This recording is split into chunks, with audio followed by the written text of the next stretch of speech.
Hello, good people. How are you? I hope you're doing well, and I hope this day finds you in perfect peace in every area of your life. So, today is June 19th, and that makes it the 19th day of Uterine Cancer Awareness Month. And as a uterine health advocate, I feel that it was important for me to align with this initiative and post something every day of this month, various topics about uterine health and uterine cancer. Okay, so I hope that if you're just seeing this for the first time, you go back and look at the other days. And if not, I thank you for still being on this journey with me, if this is not your first time. So I always like to say thank you. I always say thank you for engaging with the channel, for watching the videos, for subscribing, liking, commenting, and sharing, and all of the things that help get this algorithm going so that hopefully this lands with the right person just at the right time. Okay. I also like to say, it's in the description below, but I am not a medical doctor or medical professional. I'm a uterine health advocate. I like to say that verbally at the top of every video. So yesterday, I spoke about what it means when you hear that a woman or you've been diagnosed or said is estrogen dominant and how it related to uterine health. So I talked about yesterday about being estrogen dominant and how it relates to our uterine health. During that talk yesterday, progesterone was mentioned as well. And so today I'm going to speak about progesterone and how it relates to our uterine health as women. So getting right into it, I did my topical quick internet search to see what it was. And then, of course, it makes me go a little deeper. So progesterone is a key sex hormone that regulates the menstrual cycle, prepares the uterus for pregnancy, and supports early gestation, which is pregnancy. Gestation is pregnancy from conception to birth.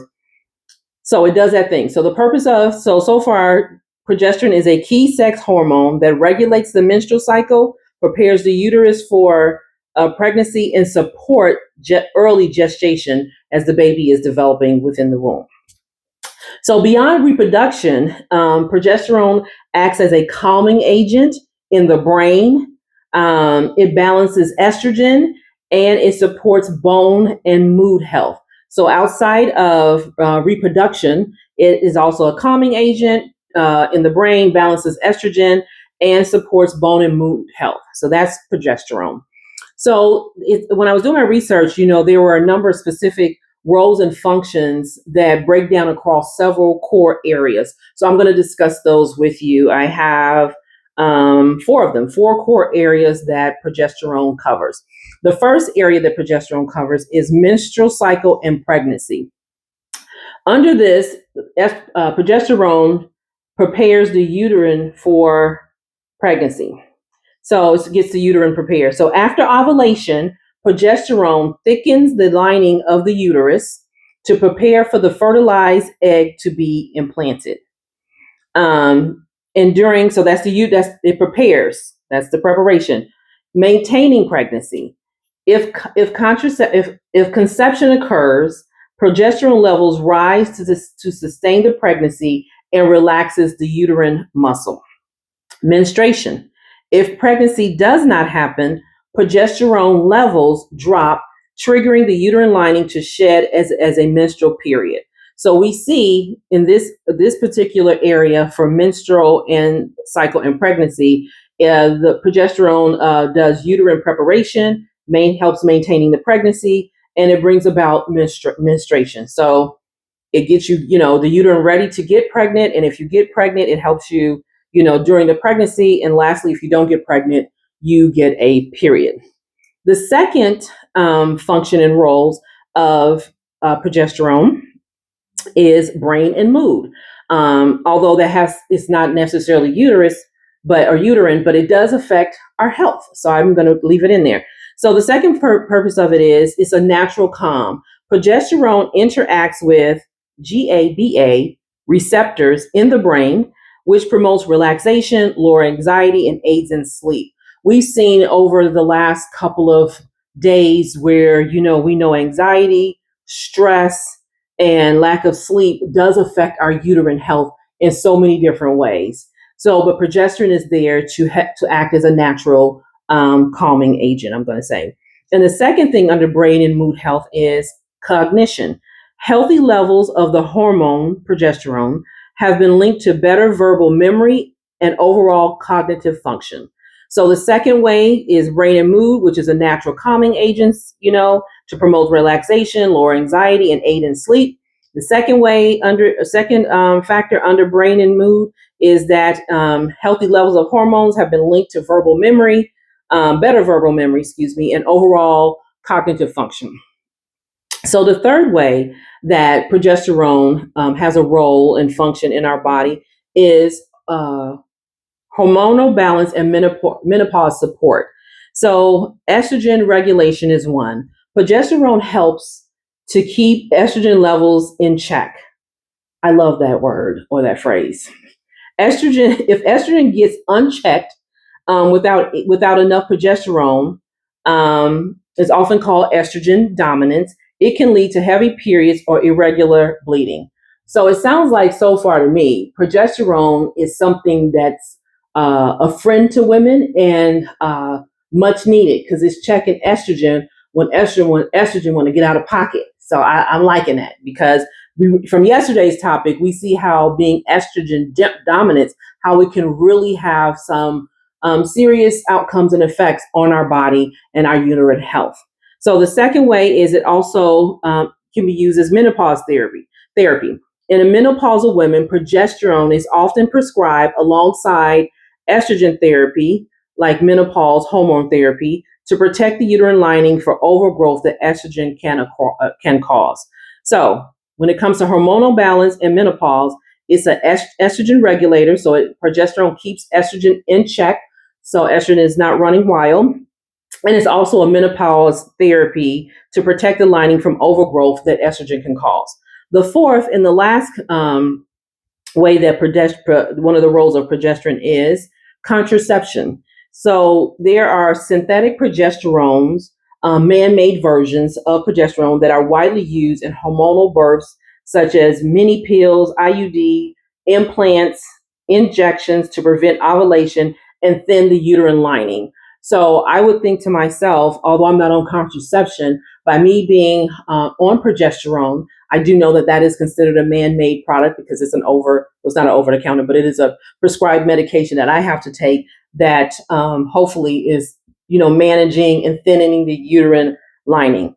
So those are the four ways, roles, and functions that progesterone operates in our body. Number one, menstrual cycle and pregnancy. Number two, brain and mood health. Number three, hormonal imbalance and menopause support. Number four, it acts as a contraception for us as well, which is man-made. So there are some conditions and disorders I'd like to talk about as well. What are the common disorders that are associated with progesterone? So low progesterone can affect your body in several ways, sometimes causing noticeable symptoms. High progesterone levels don't typically have any negative impact on your health. In rare cases, it can be a sign of ovarian or adrenal cancer. In rare cases, it can be a sign of ovarian and adrenal cancer. So here is some of the common conditions and disorders. If you're not pregnant, symptoms of low progesterone include irregular menstrual cycles, difficulty conceiving, mood changes with anxiety or depression, trouble sleeping, and hot flashes. That's if there's low progesterone in your body. So again, having high progesterone levels typically doesn't have a negative effect, but it could, in rare cases, be a sign of ovarian or adrenal cancer. So this is that. So if you are pregnant, since progesterone maintains the uterine lining during pregnancy, so a fetus can grow, low levels can make it hard for you to stay pregnant. You need progesterone levels to stay high until you're ready to give birth. So if you have low progesterone while you're pregnant, you are at risk for pregnancy complications such as ectopic pregnancies, miscarriage, and preterm labor. So from this, it is really showing me how vital progesterone progesterone is for us in our bodies as women to make sure that we have good, healthy uterine health. Especially we see here with the conditions and disorders and how, the functions of progesterone and what it does and how it really supports, is really vital in the support of pregnancy. And so I did not know that. So that was, something that I learned doing this research. So it really does help. So I think progesterone is a friend. I don't know. What do you guys think? But more importantly, I do know that there are tests. I didn't do any research on this just yet, but I do believe I've heard that there are tests that you can take. You could probably, again, I'm going to advocate for you working with your medical professional, your doctor, that you can test your hormone levels if you have any concerns. But I really think that it's important for us to, again, work with our doctors. Don't self-diagnose. Learn from whatever you're hearing, like from me or something like that. Go a little deeper because I have some articles here. Go a little deeper. I think I just have two. To do your research and your study. So I found this very interesting to learn of the effects of low progesterone in our bodies and how it affects us as women, menopausal, pregnant, not pregnant. So, I have some references for you. So there was an article by the Cleveland Clinic. It's from December 2022, and it's just entitled Progesterone. And although it's a little older, I did like it because it really went into in depth. Some things are a little older, but it still gives a lot of good information about how things work.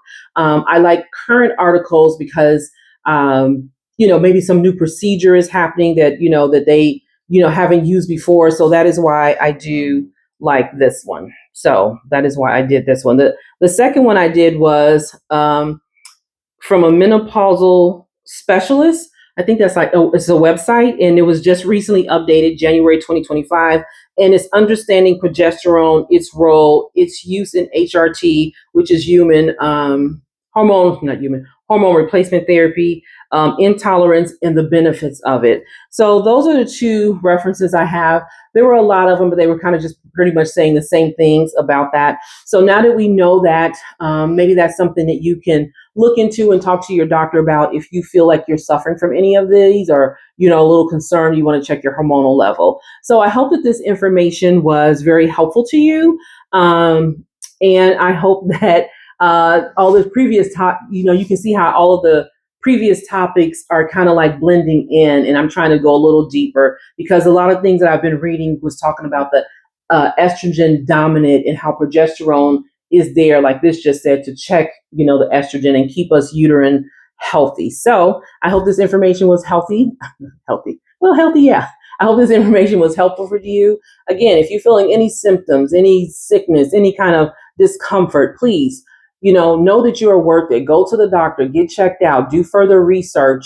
And, that way you can have a very good conversation with your medical provider about the best health plans for you and your goals in your life. So until next time, have a wonderful, wonderful day.